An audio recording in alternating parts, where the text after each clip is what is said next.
Thanks very much, guys. Verizon Post Game Review here. Doublelift, Busio. We got the replay up. So I wanted to watch this game because it accelerated quickly.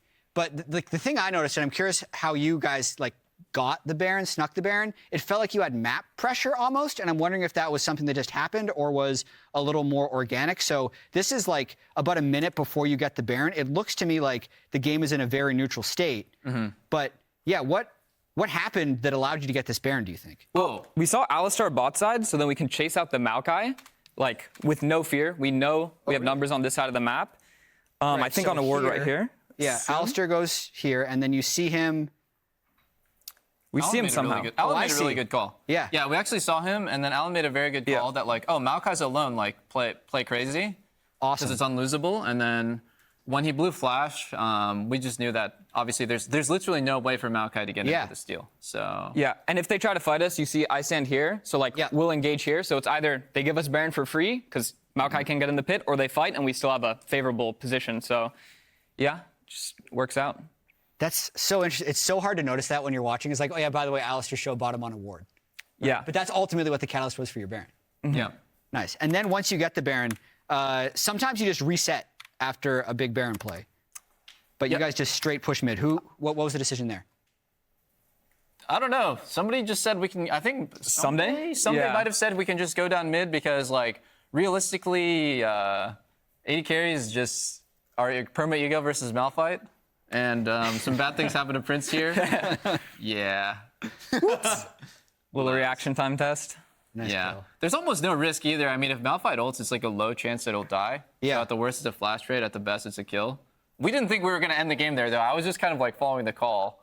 It just turned out very good. What was the risk reward here? Because I had to watch this a couple times to decide if you actually could have ended the game. I'll let you watch it one more time. I started counting down Aphelios and Aid, and it's like, I forgot what guns he had. If he shows up with Flamethrower, it could be rough. Like, also, he died with literally everything up, right? So he's going to have Flash. He's going to have everything, yeah. So, yeah, I mean, like, maybe we could have egoed a 3v2 with, like, both of us pretty suspicious HP. Probably not worth it. Yeah. We could have ended because Poppy was casting ult, so was losing auto attacks during the cast. That's what I saw, too. But because he might have been able to kill it a little faster. It'd still be close, and we're going to win the game anyways next team fight, so there's no point risking it. So you just didn't have to go for it. All right, I want to talk about laning phase because you're both good and passionate about laning phase. Was there a moment where you felt like you won the laning phase or you lost the laning phase?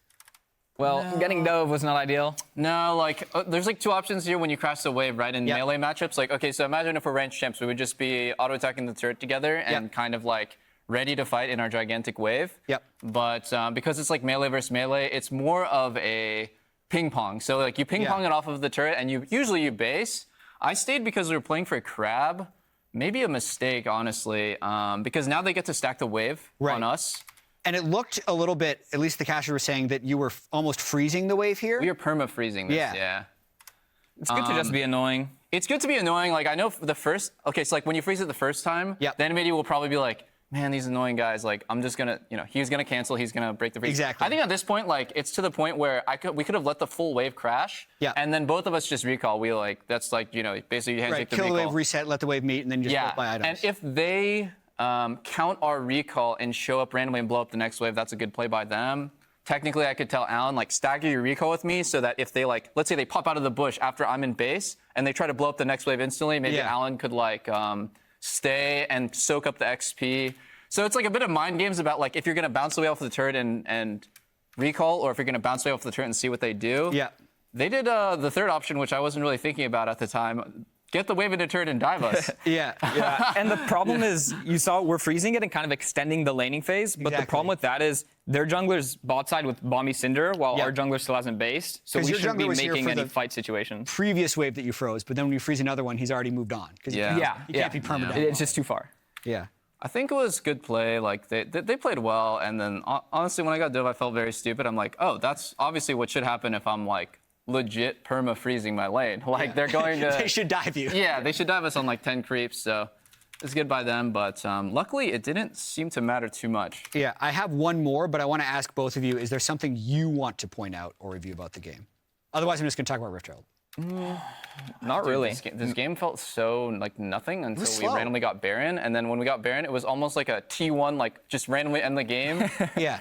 But actually, let's talk about that. Did you feel like like once you had the Baron here, did you feel like your team comp had scaled?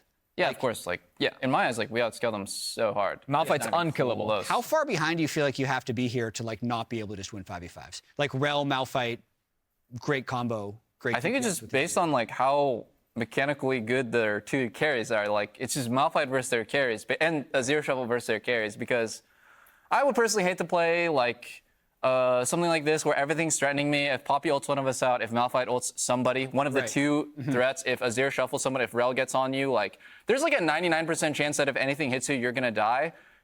On my side, it really actually does not matter in any way. Like if Ali combos me, there's like no threat on me at all. So I can basically play fearlessly, but they have to play very, very well. All right. Anything else? No, that's all. I think you guys covered it. I don't need to do Rift Heralds. It was boring. Boring stuff. But I like asking about Rift Heralds because you've had strong opinions on it in the past. Anyway, thank you very much for joining me for VOD Review.